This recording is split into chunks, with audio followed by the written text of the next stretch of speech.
in 2023 where we were just imagining that God was answering prayers that may have been prayed Mhm. 100 years ago, you know, Yeah.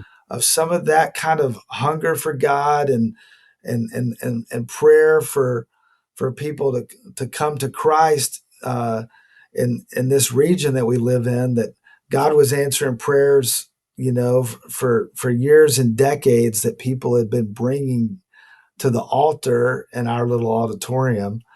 Um, you referred to the 9 revivals that we had.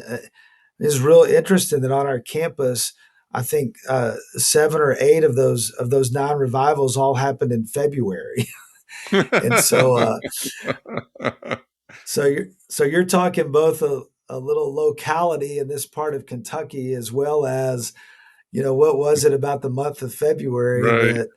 that made our student body and our campus so ripe for a move of God, and really leaning in and hearing uh, and being in some kind of receiving posture for how the Lord would pour out His Spirit. And so um, the one other vision that I listened to 3 or 4 people share in the first 5 days of outpouring, and it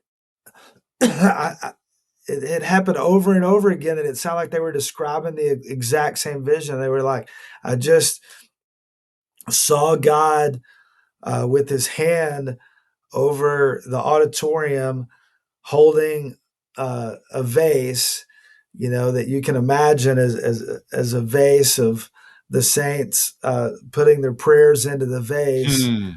coming to the Lord, and and lifting up their prayers, and God was just pouring out that vase over the gathering, Wow. just seeing